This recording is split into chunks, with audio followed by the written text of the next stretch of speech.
Comment tu es passé de l'un à l'autre? Tu t'es lancé en fait, tu as été tellement entre guillemets aveuglé par cette envie que tu avais de faire quelque chose avec Jean-Paul que pour toi il n'y avait aucune limite, il n'y avait aucune barrière en fait. En fait, c'est la passion qui m'a porté.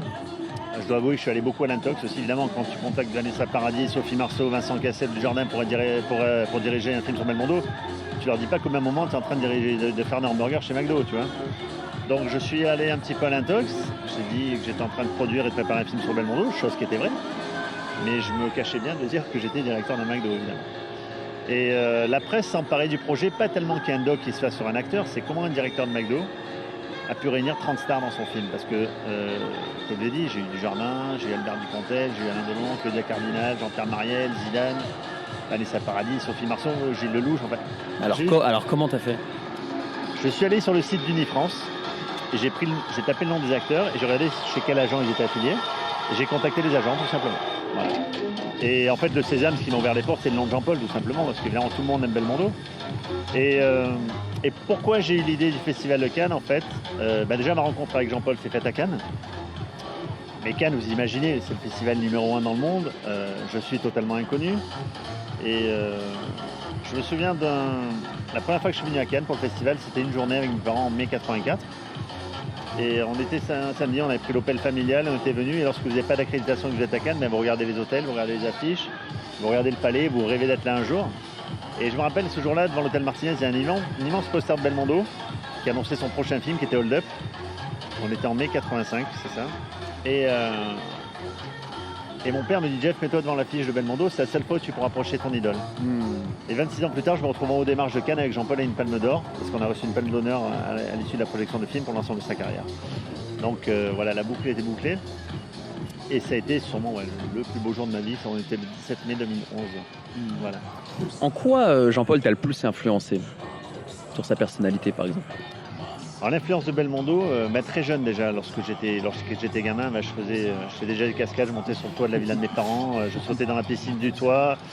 Mais ce qui m'a rassuré, c'est que je n'étais pas le seul. J'ai mon pote Dupontel qui m'a raconté un jour, et d'ailleurs c'est dans le doc, il était avec un pote et ils sont accrochés une corde du balcon de sa chambre jusqu'à un arbre, un cerisier japonais qui faisait la fierté de son père, je me rappelle.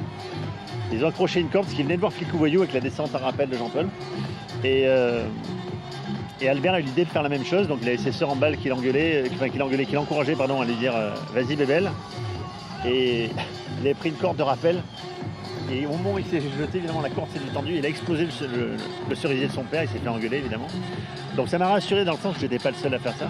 Non, mais l'influence de Jean-Paul, elle est même présente d'ailleurs dans la jeune génération d'acteurs, et puis même Dujardin ne s'en cache pas. Aujourd'hui, on dit qu'il est l'héritier de Jean-Paul, mais Jean-Paul est unique, comme Jean est unique d'ailleurs, hein.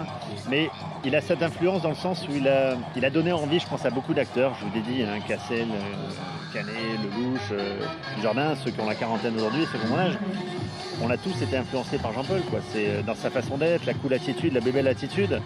Et d'ailleurs, c'est quand même pas rien, on a organisé une rencontre à Lyon avec Thierry Frémaux, avec Quentin Tarantino.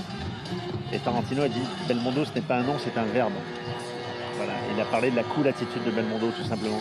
Donc, moi, Jean-Paul, maintenant que je le connais, qu'il est devenu mon ami, je me dis souvent, lorsque j'ai des décisions à prendre, des choix à faire, qu'est-ce que Jean-Paul ferait? Voilà. Et souvent, je fais appel à lui. D'ailleurs, mon dernier bouquin, Son brasseur, Jean-Paul était le premier à le lire. Il m'a dit ce qu'il en pensait, en bien comme en mal. Donc, les 2-3 réserves qu'il avait, j'en ai pris note, voilà. Parce que c'est quelqu'un qui est toujours qui a l'œil toujours très vif, et puis il a une expérience que personne ne peut avoir, quoi. À l'âge qu'il a et ce qu'il a vécu, c'est un mec qui me donne beaucoup de conseils aujourd'hui, voilà. Donc l'influence, je l'ai eu au quotidien, quoi. Quand on était gamin, on voulait s'habiller à la bébelle, quoi, avec le blouson en cuir et les jeans. Et puis voilà, ça.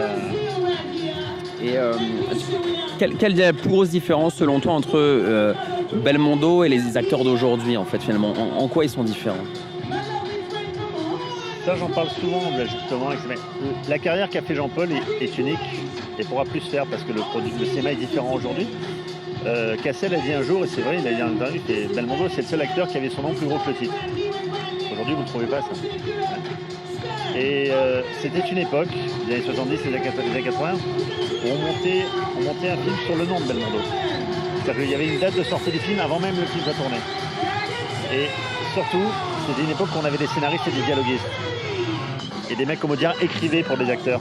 Audiard écrivait pour Ventura, il écrivait pour Gabin, il écrivait pour... Aujourd'hui, on n'écrit pas pour des acteurs. On écrit pour des chaînes télé, malheureusement.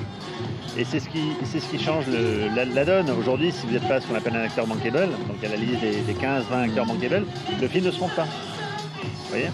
Et à l'époque de Belmondo, et c'est quand même quelque chose d'assez unique au monde, le film se montait sur le seul nom de Belmondo. Voilà, on savait qu'on ferait 5 millions d'entrées sur le nom de Belmondo.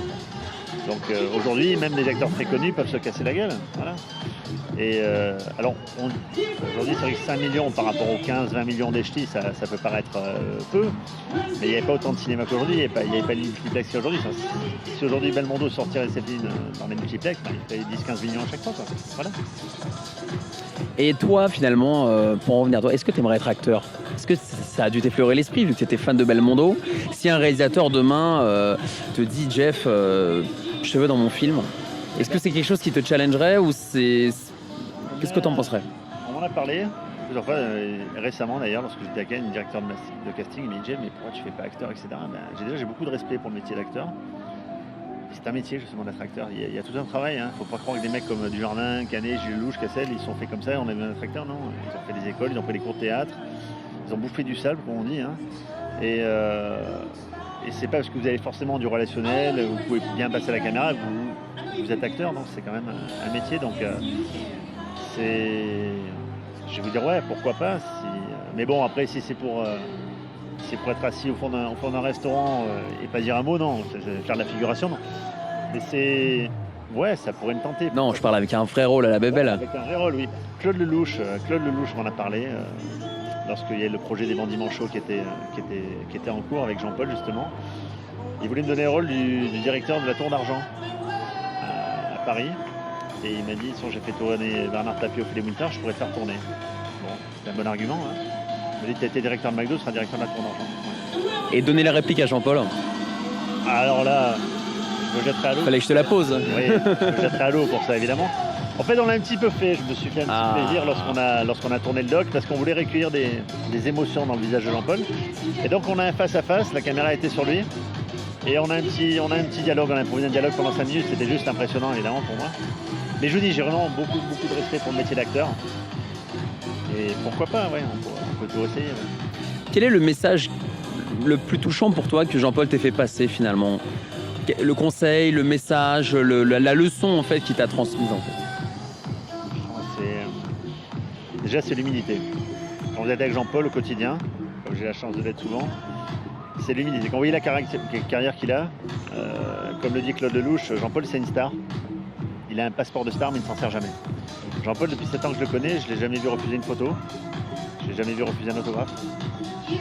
Et Dieu sait s'il est sollicité. Et des fois, je vois des acteurs qui ont fait 2-3 films ou des animateurs de télé qui sont réfugiés en Suisse, en Belgique, qui ont un boulard pas possible et qui envoient chier des gamins pour des photos, etc. Bon, après, chacun dans son rôle, évidemment. Jean-Paul, jamais. Jean-Paul, c'est une superstar. Jean-Paul, on a organisé une rencontre avec Robert De Niro et De Niro était en larmes de rencontrer Belmondo. Imaginez ce que ça représente. On parle de De Niro quand même. Jean-Paul, c'est ça. Et je me souviens d'une phrase qu'il m'a prononcée un jour, le lendemain de la projection à Cannes, où j'ai dormi avec la Palme d'Or. Je vous rassure, la Palme d'Or, même la nuit. Et je lui ramène la palme, et je le vois dans la chambre, il était assis, et il me dit « Jeff, merci.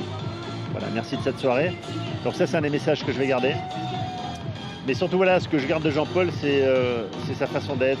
C'est un gars qui se plaint jamais. Malheureusement, on le sait tous, il est handicapé aujourd'hui, il a été victime d'un AVC. Mais il se plaint jamais. Il se montre tel qu'il est, il est cool. Et surtout, c'est son sourire. Voilà, son sourire, sa façon d'être. Il se marre tout le temps. Et ça, c'est une leçon de courage au quotidien. Quand je vois des gens qui se plaignent pour pas grand-chose aujourd'hui, je vous dis, prenez l'exemple sur Belmondo. Voilà, dans sa façon d'être. Et surtout, je dis l'exemple des jeunes acteurs qui des fois un boulard, scopent les gens, etc. Prenez l'exemple sur Belmondo et lorsque vous aurez le quart de sa carrière, vous pourrez parler. C'est vrai qu'il a gardé une âme d'enfant en fait, Belmondo. Une simplicité, une âme d'enfant en fait, finalement. Il est resté le même et il prend beaucoup de recul en fait, finalement, par rapport à sa carrière, j'ai l'impression. Tout à fait, non, mais je vous raconte une anecdote qui est futile. Jean-Paul, vous déjeunez avec lui, vous avez le tort d'aller aux toilettes pour vous laver les mains, pour faire n'importe quoi. Vous levez et vous reprenez votre verre bougie, vous avez de la salière dedans. Voilà, et puis il se marre. Voilà. Donc, il est comme ça, il est toujours en train de déconner. Quand on est dans les hôtels, le mec de la chambre d'hôtel à côté a accroché son petit déj, il le prend, il l'a mis sur la porte d'en face. Voilà. Mais il a toujours été comme ça, hein, Jean-Paul. Hein. C'est à la grande époque, des années 70, des années 70, 80, 60. Il a toujours été comme ça.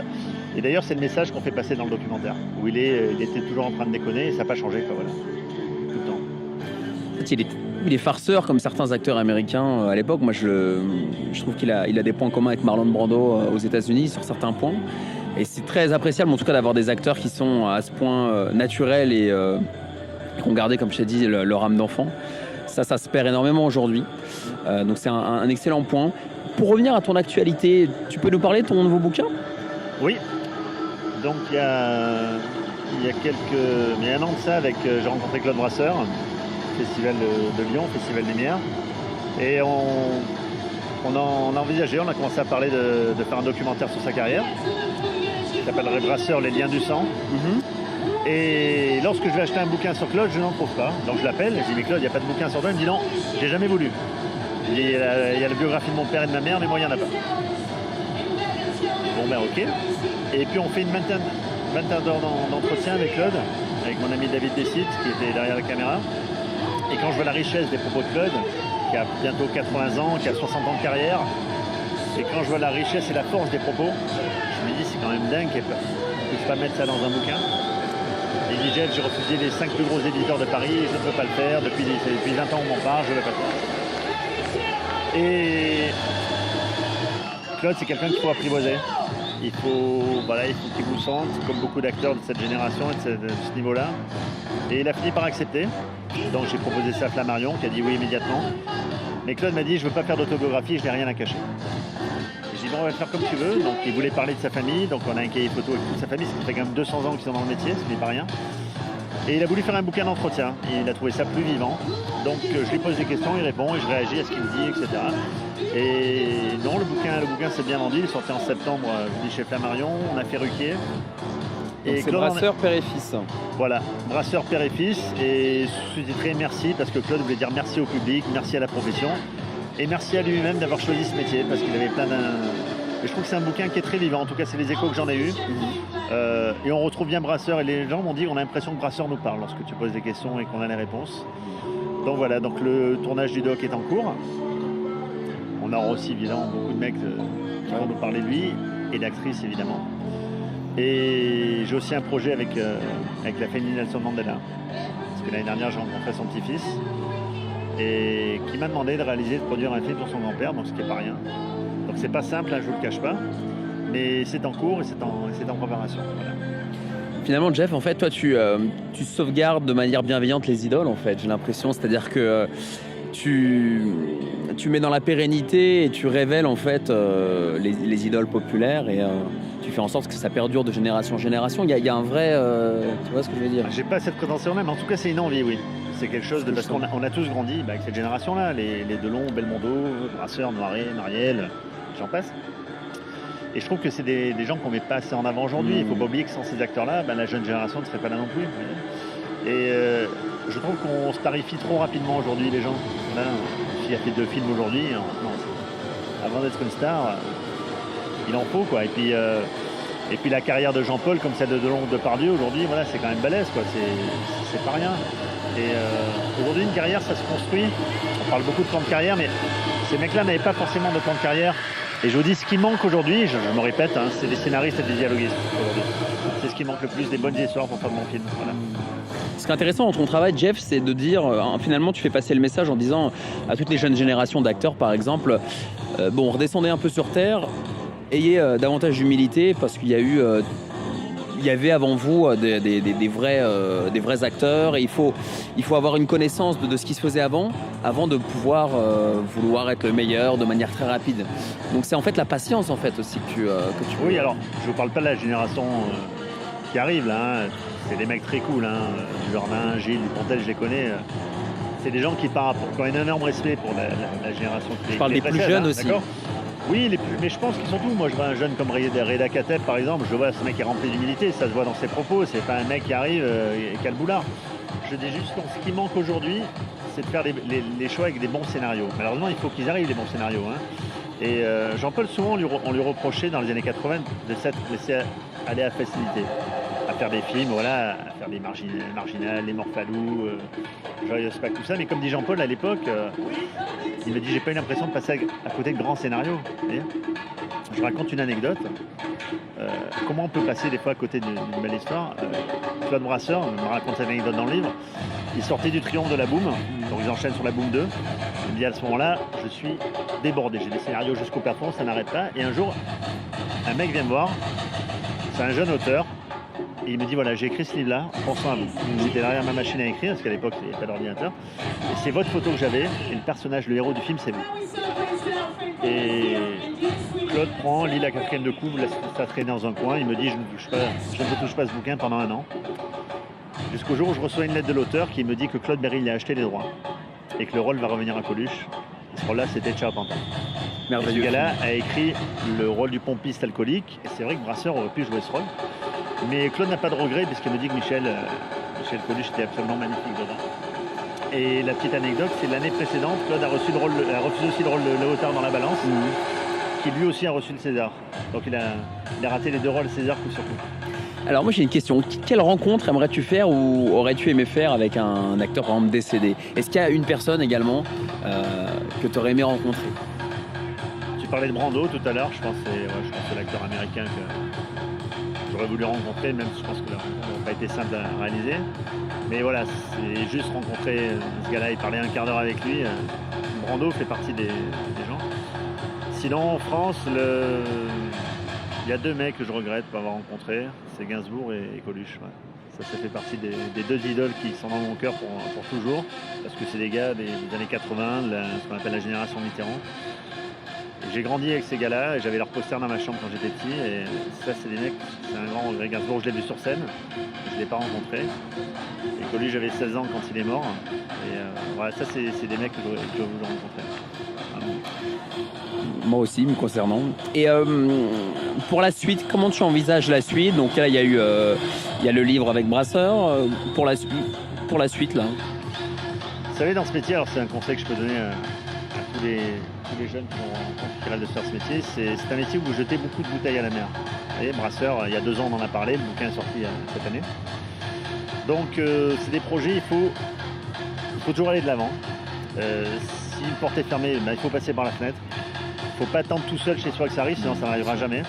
Et il faut provoquer les choses. Souvent on me dit Jeff, tu as de la chance. Oui et non, parce que ça se provoque. Si tu attends seul chez toi, ça ne va pas venir. Il faut faire des demandes. Alors je dis, vous avez souvent des refus, mais comme je dis toujours, le non, on l'a déjà. Le pire, le mec peut vous dire oui. Voilà. Donc après Brasseur, bien sûr, j'aimerais continuer. Évidemment, j'aimerais faire mon premier long métrage. J'ai 2-3 idées en tête que j'avais soumises justement à Jean du Jardin. Mais faire du cinéma aujourd'hui, ça coûte très cher. Et c'est pas si simple que ça, quoi, voilà. Donc, oui, ça fait partie de mes projets de réaliser mon premier long métrage. Et j'ai deux idées de remake, donc qui seraient assez intéressantes. Et évidemment, adapter mon premier livre au cinéma, qui s'appelle Belmondo du rêve à la réalité. C'est Jean justement qui m'a encouragé à le faire. Voilà. Et sinon, j'ai un joli projet.